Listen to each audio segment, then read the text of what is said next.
السلام علیکم ورحمۃ اللہ وبرکاتہ۔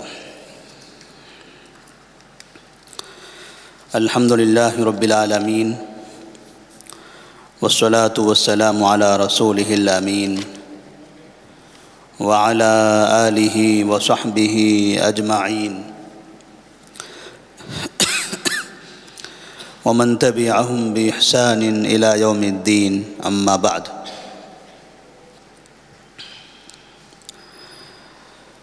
نبی کریم صلی اللہ علیہ وسلم کی سیرت کے اس سلسلے میں آج ہمارے درس کا عنوان ہوگا مدینہ منورہ میں نبی کریم صلی اللہ علیہ وسلم کی ایک بڑی کامیابی۔ آپ صلی اللہ علیہ وسلم نے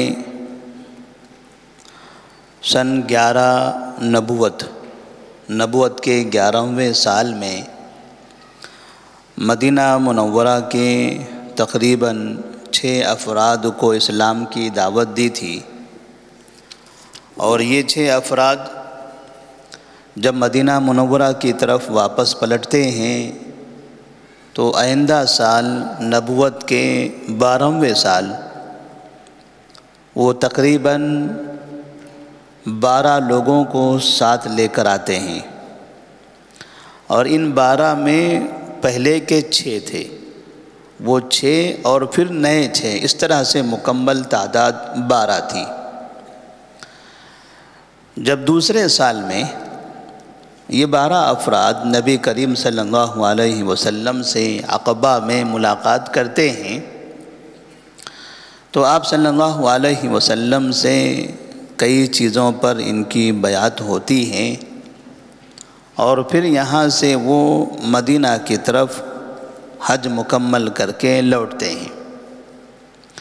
لوٹتے ہوئے وہ نبی کریم صلی اللہ علیہ وسلم سے مطالبہ کرتے ہیں، یا رسول اللہ صلی اللہ علیہ وسلم،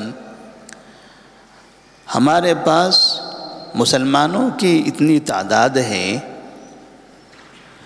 یہ ابھی نئے مسلمان ہیں، انہیں اسلام کے بارے میں زیادہ معلومات نہیں ہیں، ہمیں دعوت و تبلیغ کے لیے، ہمیں دینی مسائل سکھانے کے لیے مکہ سے کسی ایک صحابی کو ہمارے ساتھ بھیجیے، ایک معلم کو، ایک استاد کو، ایک داعی کو، جنہیں مسائل معلوم ہوں، اسلام کے طور طریقے، عبادات وغیرہ کا علم ہو۔ نبی کریم صلی اللہ علیہ وسلم نے مصعب بن عمیر رضی اللہ تعالی عنہ کو مدینہ منورہ روانہ فرمایا۔ مصعب بن عمیر رضی اللہ تعالی عنہ اسلام کے پہلے سفیر ہیں جنہیں نبی کریم صلی اللہ علیہ وسلم نے دعوت کے لیے، دین سکھانے کے لیے بھیجا تھا۔ ابھی تک کہ آپ صلی اللہ علیہ وسلم کسی بھی جگہ جانا ہوتا تو خود جاتے تھے، حتیٰ کہ جب طائف آپ کو جانا پڑا تو اس وقت ابوبکر صدیق، عمر فاروق، علی رضی اللہ تعالی عنہم اور کئی صحابہ، حمزہ رضی اللہ تعالی عنہ، یہ سب مکہ میں تھے۔ آپ نے ان میں سے کسی کو نہیں بھیجا، یہ نہیں کہا کہ اب آپ طائف جائیے، فلاں شہر جائیے، بلکہ آپ خود گئے اور اپنے ساتھ اپنے خادم زید بن حارثہ رضی اللہ تعالیٰ عنہ کو لے کر گئے۔ نہ ان کے ساتھ عمر فاروق تھے، نہ ان کے ساتھ ابوبکر صدیق تھے۔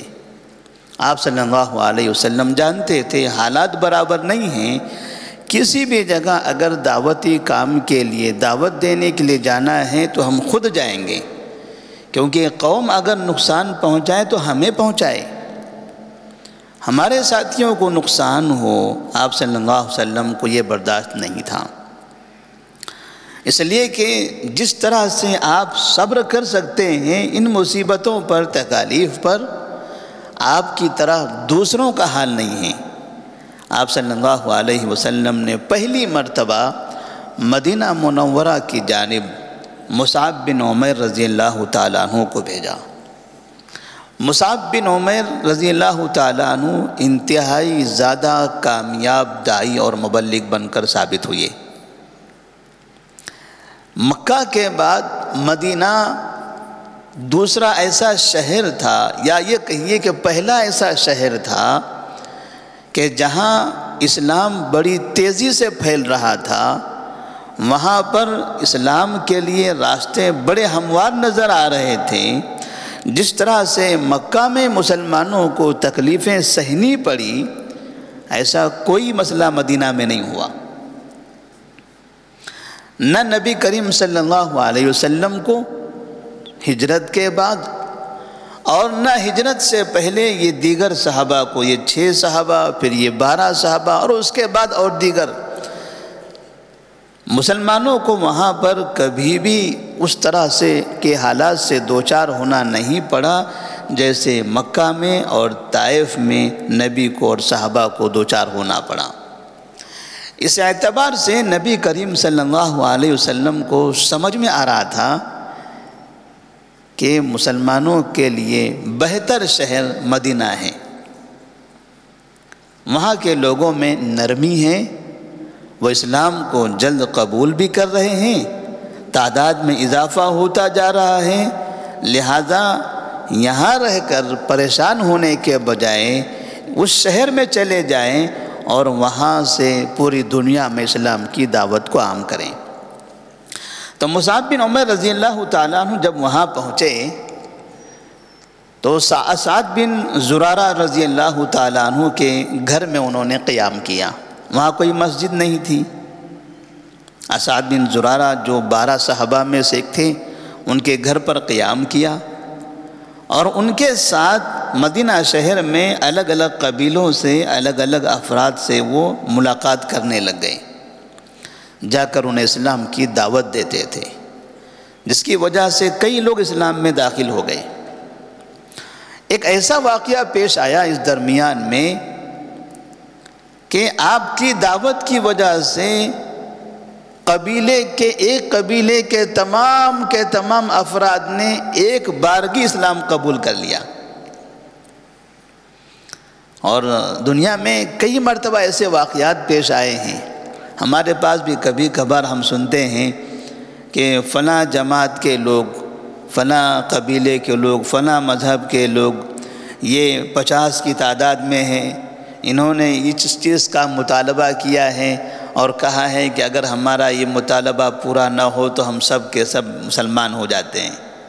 بعض مرتبہ ایسی خبریں آتی ہیں، لیکن وہ کبھی مکمل ہوتی ہیں، کبھی نامکمل ہوتی ہیں۔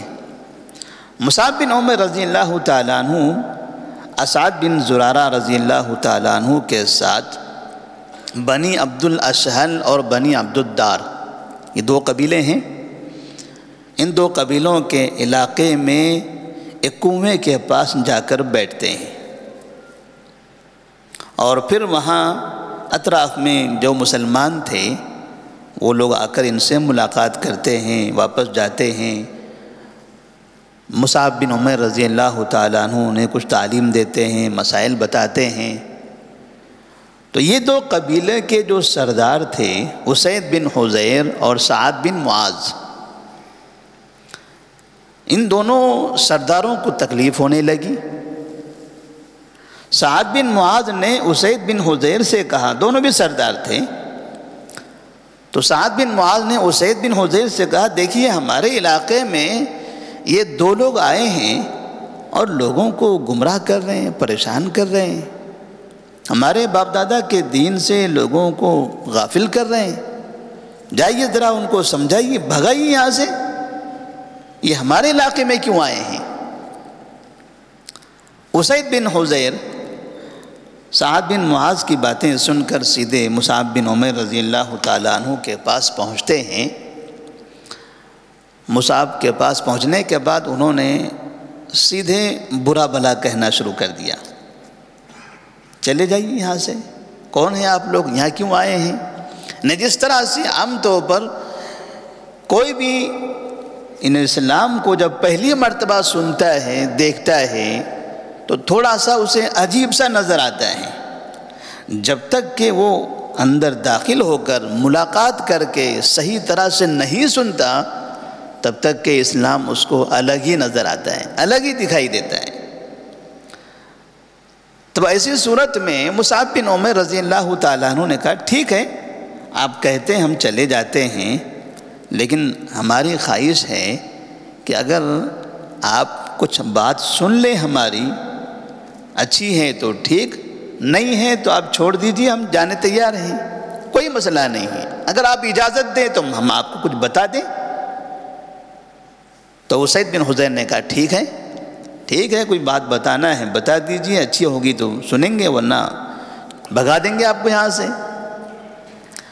اسید بن حضیر رضی اللہ تعالیٰ عنہ وہاں بیٹھ گئے۔ ہم نے اسید بن حضیر کہا تھا، یہاں رضی اللہ عنہ ہم نے اس لیے کہا کہ بعد میں اسلام قبول کر لیتے ہیں۔ تو اسید بن حضیر وہاں بیٹھتے ہیں جو بنی عبد الاشہل کے سردار ہیں۔ مصعب بن عمیر رضی اللہ تعالیٰ عنہ انہیں اسلام کی تعلیمات بتاتے ہیں، قرآن مجید کی تلاوت کرتے ہیں۔ تو مصعب بن عمیر اور اسعد بن زرارہ دونوں دیکھ رہے ہیں کہ اسید بن حضیر کا چہرہ بدلتا جا رہا ہے، یہ قرآن پڑھ رہے ہیں ان کے چہرے میں تبدیلی آتی جا رہی ہے۔ دونوں کو ایسے اندازہ ہوا کہ ضرور ہماری اس تلاوت کا ان کی زندگی پر ان کے دل پر اثر ہو گیا ہے۔ وہ خاموش تھے، سن رہے تھے، اور مصعب بن عمیر قرآن کی تلاوت کر رہے تھے، کچھ نہیں کہہ رہے تھے۔ تھوڑی دیر گزرنے کے بعد انہوں نے جیسے ہی منہ کھولا تو اس وقت انہوں نے دونوں سے کہا ما احسن ھذا واجملہ، کتنا اچھا کلام ہے یہ، کتنی اچھی باتیں ہیں، کتنی خوبصورت باتیں ہیں۔ کیف تصنعون اذا اردتم ان تدخلوا فی ھذا الدین، جب اس دین میں داخل ہونا ہو تو آپ لوگ کیا کرتے ہو؟ اس دین میں داخل ہونا ہو تو آپ لوگ کیا کرتے ہو، کیا کرنا پڑتا ہے اس کے لیے؟ تو انہوں نے کہا تغتسل وتطہر ثیابک ثم تشہد شہادت الحق ثم تصلی رکعتین، غسل کرو، صاف کپڑے پہنو، کلمہ توحید کا اقرار کرو، 2 رکعت نماز پڑھ لو۔ اسید بن حضیر نے کہا میں ایسا کرنا چاہتا ہوں۔ انہوں نے غسل کیا، صاف کپڑے پہنے، کلمہ توحید کا اقرار کیا، 2 رکعت نماز پڑھی، اور پھر واپس سعد بن معاذ کے پاس پہنچے جنہوں نے ان کو بھیجا تھا کہ جاؤ ان کو بھگاؤ۔ سعد بن معاذ اپنے قبیلے کے لوگوں کے ساتھ مجلس میں بیٹھے ہوئے تھے۔ انہوں نے دیکھا اسید بن حضیر تو آئے ہیں لیکن حالت کچھ بدلی نظر آ رہی ہے۔ کہا کیا ہوا؟ کہا کچھ نہیں، میں نے ان سے کہہ دیا ہے جو آپ نے کہا، اور وہ کہتے ہیں کہ آپ جو چاہیں گے ہم وہی کریں گے، ہم آپ کی کوئی مخالفت نہیں کریں گے یہاں پر، لیکن میری خواہش ہے کہ ذرا ایک مرتبہ آپ ملاقات کر کے تو دیکھ لو کون ہے وہ لوگ، اس لیے کہ میں نے سنا ہے کہ آپ کے یہ اسعد بن زرارہ سعد بن معاذ کے رشتہ دار تھے۔ تو انہوں نے کہا میں نے سنا ہے کہ کچھ لوگ آپ کے یہ کھلیرے بھائی سعد بن زرارہ پر حملہ کرنے والے ہیں، قبل اس کے کہ وہ آ کر آپ کے رشتہ دار پر حملہ کریں جلدی سے جا کر آپ ان سے ملاقات کیجئے، کچھ بات کر لیجئے۔ سعد بن معاذ وہ بھی نکلتے ہیں، کہا کہ ٹھیک ہے میں جا کر ملاقات کرتا ہوں۔ سعد بن معاذ نے دیکھا یہ لوگ تو اسی جگہ بیٹھے ہوئے ہیں جہاں پہلے تھے، اسی جگہ پر ہیں۔ ان کے پاس پہنچے، انہوں نے بھی انہیں غصہ کیا، کچھ الگ الگ باتیں کی، وہاں سے نکل جانے کا حکم دیا۔ مصعب بن عمیر رضی اللہ تعالیٰ عنہ سے اسعد بن زرارہ نے کہا تھا دیکھو یہ جو شخص آ رہے ہیں سعد بن معاذ، یہ ہمارے سردار ہیں، اگر آپ نے اچھی زبان استعمال کی، اچھے طریقے سے اس کو دعوت دے دی تو ایک آدمی نہیں یہ پورا قبیلہ مسلمان ہو جائے گا۔ تو جیسے ہی سعد بن معاذ آئے انہوں نے کچھ الگ الگ باتیں کی، غصہ کرنے لگے، مصعب بن عمیر خاموش ہو گئے۔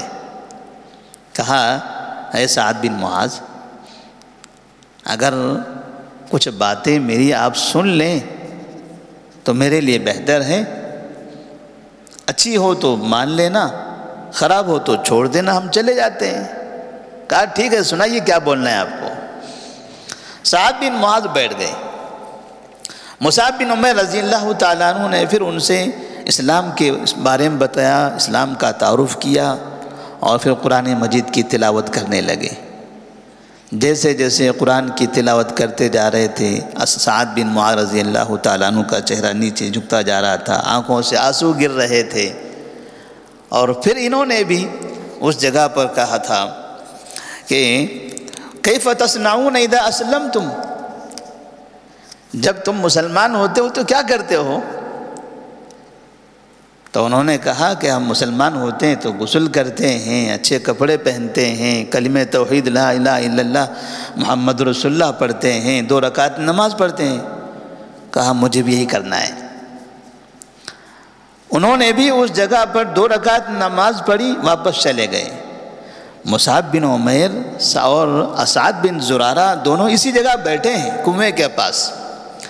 2 سردار باری باری آتے ہیں، پہلے ایک سردار مسلمان ہوتا ہے، وہ اپنے ساتھی کو نہیں بتاتا کہ میں مسلمان ہو گیا ہوں، اپنے ساتھی کو بھیج دیتا، جاؤ آپ بھی بات کر کے آ جاؤ، جیسے میں نے بات کیا آپ بھی بات کر لو، میرے بھگانے سے بھاگے نہیں ہیں، وہ ہیں وہیں پر، جائیے آپ کامیابی حاصل کر لیجیے، آپ بھگا کر دکھا دیجیے۔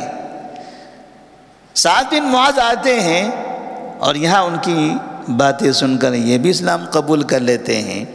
پھر یہ بھی جاتے ہیں تو دیکھتے ہیں اسید بن حضیر اسی مجلس میں اپنے قوم کے ساتھ بیٹھے ہوئے ہیں۔ قوم کے لوگ دیکھتے ہیں ہمارے سردار آ رہے ہیں، سردار کا استقبال ہوا، لیکن چہرہ بدلا ہوا ہے، وہ حالت نہیں ہے جس حالت میں پہلے گئے تھے، اس لیے کہ پہلے تو غصہ کرنے، بھگانے، کچھ باتیں بولنے کے لیے اس جذبے کے ساتھ، اس تیور کے ساتھ گئے ہوئے تھے، لیکن آئے ہیں تو نرمی کے ساتھ۔ تو سعد بن معاذ رضی اللہ تعالیٰ عنہ جب وہاں پہنچتے ہیں تو کہتے ہیں یا بنی عبد الاشہل، مجلس میں جو لوگ بیٹھے ہوئے تھے ان سے کہتے ہیں یا بنی عبد الاشہل کیف تعلمون امری فیکم، مجھے بتاؤ تمہارے درمیان میرا کیا مقام ہے، تم مجھے کیسے دیکھتے ہو، کیسے جانتے ہو؟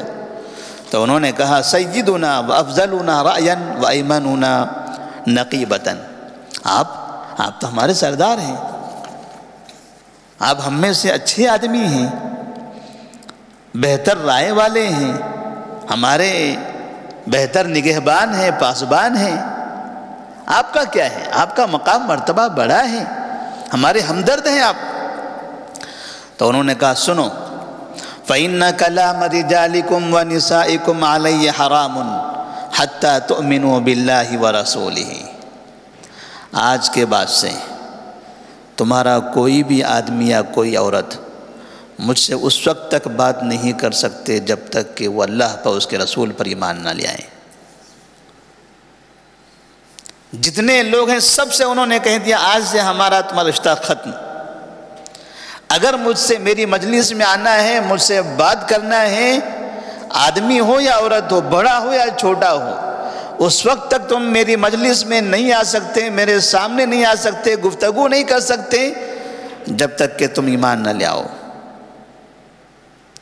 تو کہتے ہیں یہ مجلس تو ختم ہو گئی، اس مجلس کے اختتام تک ابھی شام بھی نہیں ہوئی تھی، رات کا وقت بھی نہیں ہوا تھا کہ تقریباً بنی عبد الاشہل اور بنی عبد الدار کے گھر گھر میں مرد ہو، عورت ہو، بوڑھے ہوں، بچے ہوں، سب مسلمان ہو گئے۔ ایک سردار کے ایمان لانے سے معاشرے پر اتنا بڑا اثر پڑا۔ نبی کریم صلی اللہ علیہ وسلم خود حکمت والے، آپ کے شاگرد بھی بڑے حکمت والے۔ مصعب بن عمیر رضی اللہ تعالیٰ عنہ نبی کے پہلے وہ شاگرد جو دعوت کے لیے، اسلام کی تبلیغ کے لیے مکہ سے مدینہ کی طرف آئے تھے، اور ایک ایک بیٹھک میں اس طرح سے بڑی بڑی کامیابی حاصل کرتے چلے جا رہے تھے۔ انہوں نے باقاعدہ لوگوں کی غلط زبان کا غلط جواب نہیں دیا، بڑے بڑے لوگوں کے ساتھ اچھی گفتگو کی، اور پھر سرداروں کو دعوت دینا۔ ہم دیکھتے ہیں کہ جب بھی مسلمانوں کو کسی جگہ اسلام کی دعوت سے روکا گیا تو روکنے والے وہاں کے سردار ہوتے تھے۔ مکہ میں بھی وہاں کے سرداروں نے نبی کو پریشان کیا۔ طائف میں آپ جب گئے تو وہاں کے سرداروں نے باقاعدہ نوجوان بچوں کو نبی کے پیچھے بھیجا، جاؤ ان کا مذاق اڑاؤ، انہیں مارو، بھگاؤ یہاں سے۔ تو نوجوان بچے نبی کے پیچھے اطراف میں پھرتے تھے، پتھروں سے مارتے تھے، گالیاں دیتے تھے، مذاق اڑاتے تھے۔ ایسے ہی جب مدینہ میں پہنچے ہیں مصعب بن عمیر رضی اللہ تعالیٰ عنہ، تو یہاں بھی سعد بن معاذ، اسید بن حضیر، یہ دونوں سردار ہیں، اور ان دونوں سرداروں نے یہ طے کیا تھا کہ مصعب بن عمیر کو یہاں سے بھگایا جائے گا۔ مطلب اس کا یہ ہے کہ ہمیشہ سردار ہی یا بڑے لوگ ہی اسلام کی دعوت میں رکاوٹ بنتے ہیں، کیونکہ اس سے ان کی سرداری خطرے میں پڑ جاتی ہے۔ اور مسلمان بڑی حکمت کے ساتھ ایسے سرداروں کے ساتھ اچھا برتاؤ کر کے انہیں اسلام کی دعوت دیتا ہے۔ آج بھی ہم دیکھتے ہیں ہمارے علاقے میں عام آدمی اسلام مخالف نہیں ہے، جو لیڈران ہیں، جو بڑے عہدوں پر فائز ہیں، ان کی زبان سے اسلام مخالف نعرے، اسلام مخالف باتیں، اسلام کے خلاف تعصب، اسلام کے خلاف نفرت کا پرچار ہوتا ہوا دکھائی دیتا ہے۔ لیکن افسوس ہے، اتنے علماء ہیں، اتنے مدارس ہیں، اتنے مساجد ہیں، اتنے دعات ہیں، ان لیڈروں کے ساتھ ان مسلمانوں کو کیا رویہ اپنانا چاہیے آج تک ہم نے سیکھا ہی نہیں ہے۔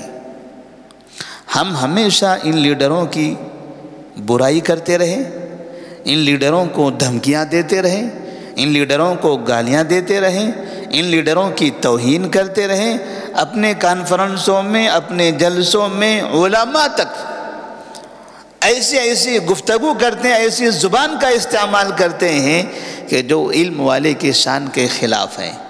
انہیں تو ان لوگوں سے نرم باتیں کر کے، اچھی گفتگو کر کے، حکمت کے ساتھ، محبت کے ساتھ، احترام اس کے مقام کا، اس کے رتبے کا پاس و لحاظ رکھتے ہوئے، وہ جس عہدے پر ہیں اس عہدے کا خیال کرتے ہوئے، عزت کرتے ہوئے اسے اسلام کی دعوت دینی تھی۔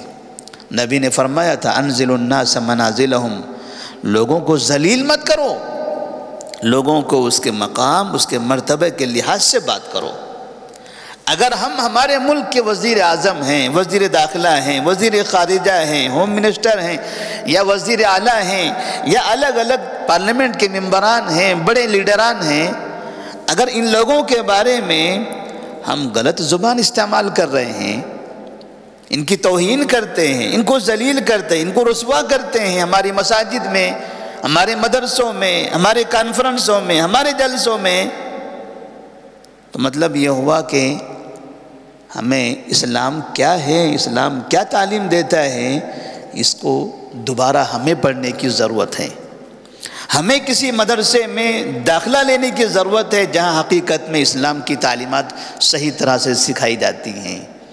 نبی کریم صلی اللہ علیہ وسلم کا کبھی یہ عمل نہیں رہا۔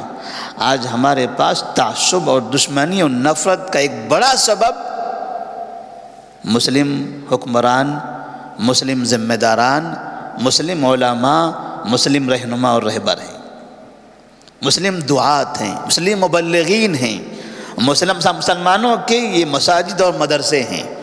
تعصب کا ایک بڑا سبب یہ نظر آتے ہیں، کیونکہ یہاں سے محبت کا پیغام دینے کے بجائے دھمکیاں دی جاتی ہیں، نفرتوں کی باتیں کی جا رہی ہیں۔ نبی کریم صلی اللہ علیہ وسلم کے زمانے میں پوری سیرت آپ پڑھ لیجئے، کبھی بھی نبی نے کسی بھی سردار کی توہین نہیں کیا، کسی بھی عہدیدار کو ذلیل نہیں کیا، سب سے اچھی گفتگو کی، جبکہ سامنے سے سب آپ کو گالیاں دیتے تھے، سب آپ کی توہین کرتے تھے، سب آپ کو بدنام کرتے تھے، پھر بھی اللہ تبارک و تعالیٰ نے دیکھیں قرآن مجید میں جب موسیٰ اور ہارون علیہ السلام کو فرعون کے پاس بھیجا تو کہا اذهبا الى فرعون انه طغى، فقولا له قولا لینا لعلہ یتذکر او یخشی۔ فرعون کا جب بھی ذکر آتا ہے لوگوں کے ذہن میں کیا تصور ہوتا ہے؟ ایک نیک انسان، ہمدرد آدمی؟ نہیں، فرعون کا جب بھی تصور ہوتا ہے، جب بھی ذکر آتا ہے تو لوگ ظلم کو یاد کرتے ہیں۔ ظالموں میں ایک بڑے ظالم کا چہرہ ہمیں نظر آتا ہے۔ جب ہم کسی کو غصے میں اس طرح سے جو ظلم کر رہا ہو اسے کہتے ہیں تو کہتے ہیں فرعون ہو گئے، وقت کے فرعون ہو تم۔ وقت کا فرعون اسے کہا جاتا ہے جو بہت ظلم کرتا ہو، ظلم کی انتہا تک پہنچ چکا ہو، تب کہتے ہیں یہ فرعون ہے۔ ایسے جو حقیقی فرعون تھا، اس حقیقی فرعون کے پاس اللہ تبارک و تعالی موسیٰ اور ہارون علیہ السلام کو بھیج رہے تھے اور کہہ رہے تھے اذهبا الى فرعون انه طغى فقولا له قولا لینا لعلہ یتذکر و یخشی۔